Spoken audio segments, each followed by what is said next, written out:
நேர்மையாளரை அல்ல, பாவிகளையே தேடி மீட்க வந்தேன். கிறிஸ்து-இயேசுவில் அன்புமிக்க சகோதர சகோதரிகளே, இன்று நாம் தாயாம் திருவையோடு இணைந்து பொது காலத்தின் முதல் வாரத்திலே சனிக்கிழமையிலே இந்த இறைவார்த்தை வழிபாடானது ஆண்டவர் இயேசு கிறிஸ்து நேர்மையாளரை அல்ல, பாவிகளையே தேடி இந்த உலகத்திற்கு மீட்பினை கொண்டு வர வந்தார் என்பதை தெளிவாக இந்த இறைவார்த்தை வழிபாடுகள் நமக்கு எடுத்து காட்டுவதாக அமைந்திருக்கிறது. ஜான் நியூட்டன் 18ஆம் நூற்றாண்டில் வாழ்ந்த ஒரு கடற்பயணியாக இருந்தார். அவ்வாறு அவர் கப்பலிலே பயணம் செய்கின்ற பொழுது குறிப்பாக அடிமைகளை விற்கக்கூடிய ஒரு பணியை செய்து கொண்டிருந்தார். அவ்வாறு அடிமைகளை விற்று பணி செய்து கொண்டிருந்த அவர் ஒரு முறை கப்பலிலே பயணம் செய்கின்ற பொழுது மிகப்பெரிய புயல் காற்றானது வீசுகின்றது. புயல் காற்றின் போது ஆண்டவரே என்னை காப்பாற்றும் என்று சொல்லி அவர் கதறுகின்ற பொழுது அவரை காப்பாற்றியதோடு மட்டுமில்லாமல் அவருடைய வாழ்வானது முற்றிலுமாக மாறியது. அவர் அந்த அடிமை வேலை செய்யக்கூடிய பணியை முற்றிலுமாக விட்டார். அது மட்டும் இல்லாமல் அவரிடமிருந்த பல தீய பழக்க வழக்கங்களை விட்டுவிட்டு அவர் ஆண்டவருடைய பாதையை நோக்கி திரும்பினார்.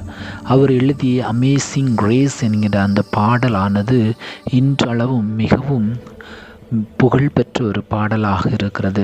அந்த பாடலில் வரக்கூடிய வரிகள், once I was last, now I ஆம் ஃபவுண்ட். நான் ஒரு காலகட்டத்திலே நான் காணாமல் போயிருந்தேன், இப்பொழுது மீண்டும் கிடைத்துள்ளேன் என்று சொல்கின்றார். அதே போல once I was blind, now I can see. ஒரு காலத்திலே நான் பார்வையற்றிருந்தேன், இப்பொழுது நான் மீட்படைந்துள்ளேன், மீண்டும் புதிய பார்வை பெற்றுள்ளேன் என்று சொல்லி ஜான் நியூட்டன் ஆண்டவர் தன்னை பாவியாக இருந்த தன்னை தொட்டு ஆசீர்வதித்த அந்த நிகழ்வை அவர் சொல்லக்கூடியவராக இருக்கிறார். பிற்காலத்திலே அவர் ஒரு குருவாக மாறி இறைவனுக்காக தன்னுடைய வாழ்வு முழுவதும் அர்ப்பணித்தார் என்பதை இவருடைய வாழ்வானது நமக்கு எடுத்துரைப்பதாக அமைந்திருக்கிறது. இன்றைய காலகட்டத்திலும் இதே ஆண்டவர் இயேசுனுடைய தொடுதல் உணர்வு நம் ஒவ்வொருவருடைய வாழ்விலும் தேவையாக இருக்கிறது. பாவியாய் இருக்கக்கூடிய ஒவ்வொருவரும் புது வாழ்வை அடைய வேண்டும், மீட்பை அடைய வேண்டும் என்பது மட்டுமே ஆண்டவர் இயேசுனுடைய ஒரே நோக்கமாக இருக்கிறது. அவர்களுக்கு தண்டனை கொடுத்து அவர்களை பழி வாங்க வேண்டும் என்பது அல்ல இயேசுனுடைய நோக்கம். அவருடைய ஒரே நோக்கம் அவர்களும் புது பிறப்பு அடைந்து புது வாழ்வை பெற்றுக்கொள்ள வேண்டும் என்பதுதான். பழைய ஏற்பாட்டிலே பார்க்கின்ற பொழுது தாவீது அரசர் பத்சேபாவுடன் பாவம் செய்யக்கூடியவராக இருக்கிறார். அதோடு மட்டும் நின்று விடாமல் பத்சேபாவின் கணவரையும் கொலை செய்து விடக்கூடியவராக இருக்கிறார். நாத்தான் இறைவாக்கினர் தாவீதை நீ செய்தது தவறு என்று சுட்டி காட்டுகின்ற பொழுது அவர் தன்னுடைய தவறுக்காக ஆண்டவரே நான் உமக்கு எதிராக பாவம் செய்தேன் என்று சொல்லி தன்னுடைய பாவத்தை உணர்ந்து கடவுளை நோக்கி மன்னிப்பு கேட்கக்கூடியவராக இருக்கிறார். கடவுளும் அவருடைய பாவத்தை மன்னித்து ஏற்றுக்கொள்ளக்கூடியவராக இருக்கிறார். அதே போலத்தான் இன்னும் சிறப்பாக பார்க்கின்ற பொழுது நினிவே நகர மக்கள் கடவுளுக்கு எதிராக பாவம் செய்யக்கூடியவர்களாக இருந்தார்கள். அங்கே யோனா இறைவாக்கினர் வழியாக அவர்களுக்கு எச்சரிக்கை விடுக்கின்ற பொழுது அவர்கள் தங்களுடைய பாவத்தை விட்டுவிட்டு ஆண்டவரை நோக்கி வருகின்ற பொழுது கடவுள் அவர்களையும் ஆசீர்வதிக்கக்கூடியவராக இருக்கிறார். அதே போலத்தான் புதிய ஏற்பாட்டிலே பல நிகழ்வுகளிலே இயேசு பலருடைய வாழ்வை மாற்றக்கூடியவராக இருக்கிறார். மிக சிறந்த உதாரணமாக பார்க்கின்ற பொழுது சமாரிய பெண்ணோடு உரையாடுகின்றார். 5 கணவரை கொண்டிருந்த அந்த சமாரிய பெண்ணோடு உரையாடி அந்த பெண் தன்னுடைய பாவ நிலையிலிருந்து மீட்டெடுக்கப்பட்டு வாழ்வதொரு நீரூற்றை ஆண்டவர் இயேசுவிடமிருந்து பெற்றுக்கொள்ளக்கூடியவராக இருக்கிறார். அதே போலத்தான் சக்கேயு மக்களுடைய மனங்களை எல்லாம் வரி வசூலித்து காயப்படுத்தியவர்.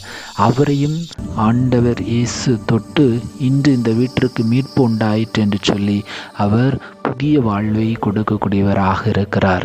விபச்சாரத்தில் பிடிப்பட்ட பெண்ணும் எல்லாரும் கல்லால் எறிந்து கொல்ல வேண்டும் என்று சொல்லக்கூடிய நேரத்திலும் அந்த பெண்ணையும் மன்னித்து புது வாழ்வை கொடுக்கக்கூடியவராக இருக்கிறார். சிலுவையிலே உயிர் விடக்கூடிய நேரத்திலே அந்த பத்சாதபு கள்ளனுக்கு தான் செய்ததை ஆண்டவரை நீர் விண்ணுலகில் இருக்கும் பொழுது என்னை நினைவு கூறும் என்று சொல்லி அங்கே அந்த பட்சாதவ கள்ளனுக்கும் புதிய வாழ்வை கொடுக்கக்கூடிய ஒரு நிகழ்வை நாம் பார்க்கிறோம். ஆம், கிறிஸ்து இயேசுவில் அன்புமிக்க சகோதர சகோதரிகளை, ஆண்டவர் இயேசு கிறிஸ்து இந்த உலகத்திலே தவறான பாதையை நோக்கி செல்லக்கூடியவர்கள், பாவிகள், கைவிடப்பட்டவர்கள், ஒடுக்கப்பட்டவர்கள், ஏழைகள், அனாதைகள், இன்னும் கொடிய பாவிகளாக இருக்கக்கூடியவர்களுக்கு புது வாழ்வை கொடுக்கத்தான் நம் ஒவ்வொருவரையும் படைத்திருக்கிறார். எனவே நம்முடைய குடும்ப வாழ்க்கையிலும் கூட ஒருவேளை கணவன் மனைவிக்கிடையே ஒரு சில பிரச்சனைகள், தவறான புரிதல்கள் வருகின்ற பொழுது, குற்றங்கள் புரிகிற பொழுது அவர்களை அப்படியே பழி வாங்கக்கூடிய நோக்கிலை விட்டு விடாமல் அவர்களுக்கும் நாம் இரக்கம் காட்ட வேண்டும். அவர்களுக்கு நம்முடைய மருந்தானது தேவைப்படுகிறது, நம்முடைய மருத்துவ உதவியானது தேவைப்படுகிறது. அவர்களை மன்னிக்க வேண்டும், அன்பு செய்ய வேண்டும், ஏற்றுக்கொள்ள வேண்டும். அவர்களுக்கு நம்முடைய செயல்பாட்டின் வழியாக புது வாழ்வை கொடுக்க வேண்டும்.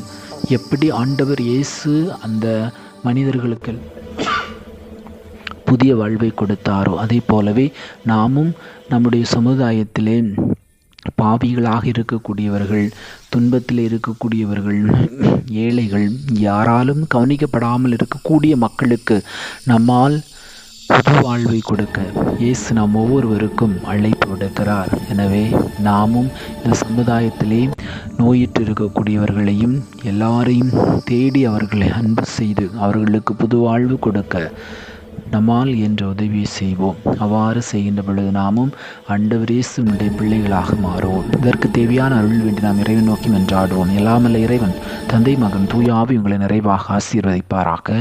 ஆமீன்.